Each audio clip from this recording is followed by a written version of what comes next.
everyone, Kelsey from CDHF here to introduce you to a new CDHF Talks. Today we are talking about one of the most common food allergies in infancy and early childhood, cow's milk allergy, or CMA for short. If you didn't know, cow's milk allergy is a hypersensitivity reaction to bovine protein, a milk protein commonly found in dairy products. Often confused with lactose intolerance, CMA is actually very different and unrelated. To break it down, CMA is a reaction to the protein in milk, while lactose intolerance reacts to the sugar, the lactose in milk. We're lucky to have Dr. Lara Hart, pediatric gastroenterologist, with us today to go over the causes of CMA, symptoms, tests to diagnose, and some frequently asked questions. So let's get to it.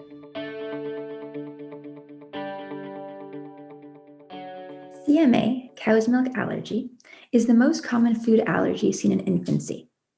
It is a hypersensitivity reaction to bovine proteins, which are the proteins found in milk and dairy products.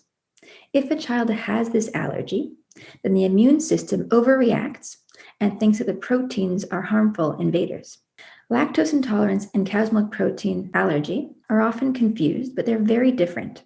Cow's milk protein allergy, CMA, is a reaction to the protein found in dairy products, while lactose intolerance is a reaction to the lactose, the sugar in dairy products. Therefore, if a child has CMA, then doing a lactose-free product would not be helpful to them. And furthermore, lactose intolerance is not a condition we see in babies. There are different types of cow's milk allergy. There's IgE-mediated and non-IgE-mediated, or a combination of both. So IgE allergies are the classic allergies, where you get hives or a rash and difficulty breathing. And these can be tested for by a skin prick test or blood test. These types of allergies may need epinephrine pen, steroid treatment, or Benadryl as a management. And with IgE allergies, the reactions can occur within minutes or up to a few hours after ingesting cow's milk. Non-IgE allergies are considered delayed hypersensitivity reactions, which means that the symptoms can occur up to 48 hours after the ingestion of cow's milk. And in this case, with non-IgE allergies, there's no concern of breathing problems and no risk of anaphylaxis. Rather, babies will have vomiting or blood or mucus in the stool. Unfortunately, the cause of CMA is not known. We know it's an immune reaction to the bovine protein.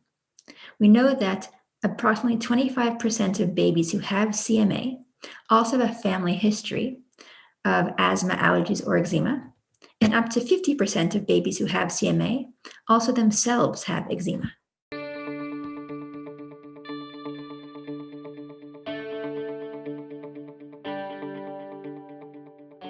While the symptoms of CMA can be very scary, the good news is that when you take the cow's milk out of the diet, then your baby will continue to grow and thrive and meet all of their milestones. If, however, you notice that your baby is losing weight, is lethargic or pale or dehydrated, then it would be important to see your physician. The symptoms of CMA can present as early as 1 week of age and can present up until 6 months of life. The other good news is that for most children, the symptoms resolve by their first birthday. The classic symptoms of CMA is mucus in the poop and or blood mixed in with the poop in a kind of streaks appearance. You might also see an increased frequency of poop or a looser consistency. In the non-poop category, there may be symptoms of reflux or regurgitation, so vomiting or spit up. You might notice abdominal discomfort, colic symptoms, gassiness, or discomfort with pooping. To diagnose CMA, we look at the presenting symptoms, the age of the child. We make sure there's no red flags to suggest another cause. Unfortunately, there's no blood tests to diagnose CMA. Rather, we use something called an oral food challenge. In an oral food challenge, you strictly remove the cow's milk protein for 2 weeks and see if symptoms improve. If the symptoms improve and resolve, then you reintroduce the cow's milk again and see if symptoms reappear. If the symptoms then reappear, this is confirmatory of CMA. We don't recommend that parents manage an elimination diet on their own without consulting a healthcare provider.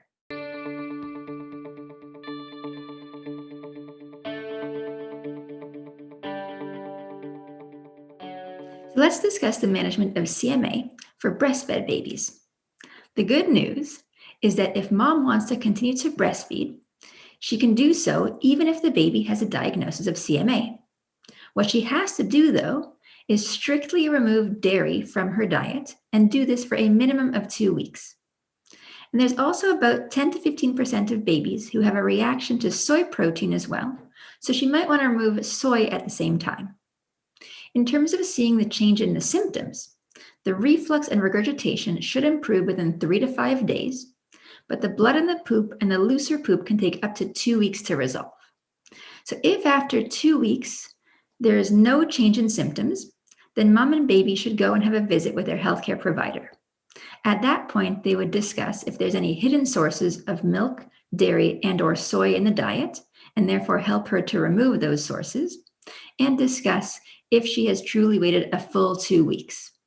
Now, of note, the symptoms might not completely resolve in that time, but there should be improvements. So, for example, the blood could resolve by then, and the poop should be taking more of a shape than previous. If truly there have not been any improvements in symptoms, then there's different avenues to proceed with. So if mom wants to continue to breastfeed, then in consultation with the doctor and/or the dietitian, other foods can be removed from mom's diet, and there's a list of foods we would recommend her to remove. If mom is happy to change from breastfeeding to formula feeding at this time, then we would go down the pathway of a formula-fed infant. Let's discuss the management of CMA for formula-fed infants. In this case, traditional formulas need to be replaced with hypoallergenic, extensively hydrolyzed formulas. These extensively hydrolyzed formulas have the protein component broken down so the immune system won't react to it. 2 examples of such formulas that we have in Canada are Alimentum and Nutramigen. Now, just be aware that in this story, you might see brands that say partially broken down protein. However, those proteins are not broken down enough for the body not to react in comparison to the extensively hydrolyzed formulas that are Alimentum and Nutramigen. And these 2 formulas are unfortunately a bit more expensive, but there's usually ways to find coverage for this as sole source nutrition. When you change the baby to this special formula, the baby needs to take the formula for a minimum of 2 weeks and be strictly on this formula only. You should expect to see improvement of the reflux or regurgitation in about 3 to 5 days, an improvement in the blood in the stool and the looser poops that can take up to 2 weeks. If after 2 weeks you really don't see any change in the symptoms, then it's important to go visit your primary care doctor. At the doctor visit, you'll review the symptoms and decide if there truly is or isn't any improvement. For example, you might actually notice the blood has decreased or the poop has become more formed, and this does show there has been improvement with this change in formula. If after a discussion with your doctor, the conclusion is there really is no change, then the doctor would recommend changing the formula again to an amino acid-based formula. In the amino acid-based formula, the protein is completely broken down to its basic amino acid components. And again, this amino acid-based formula would need to be trialed for a minimum of 2 weeks with a monitoring of symptoms. And about 10% of babies may need the amino acid-based formula. If a baby is both breastfed and formula-fed, then 2 things need to be done. Mom needs to remove the cow's milk protein from her diet, and the baby's formula needs to be changed to a hypoallergenic, extensively hydrolyzed formula or amino acid-based formula. So what about soy formula? Soy formula can be used in babies who are 6 months and older and have a diagnosis of CMA. Soy can be given if there's a concern about the taste of the extensively hydrolyzed formula or the cost. In regards to the cost, though, most provinces will cover the cost of formula through the provincial healthcare plans. Babies less than 6 months, though, have potential negative effects from the phytoestrogens in the soy formula. So as formula volumes can be quite high in babies less than 6 months, the amount of phytoestrogens could be high and lead to negative effects. After 6 months, though, with the introduction of solid food, the volume of formula that's needed actually decreases.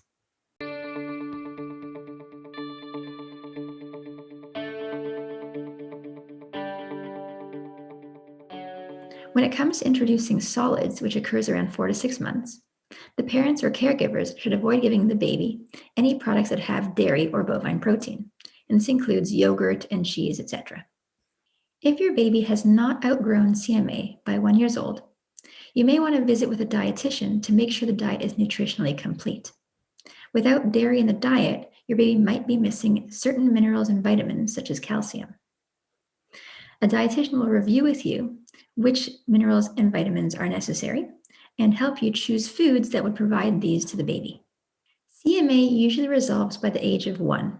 However, if a baby is in daycare before his or her CMA resolves, then the child care provider should be aware of the CMA and keep the baby's diet strictly dairy-free.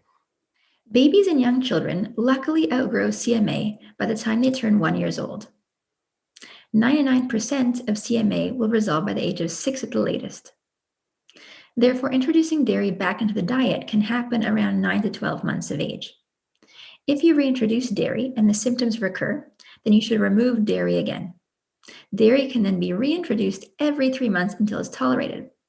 We do recommend, however, to consult with your doctor or a dietitian before reintroducing dairy into your child's diet.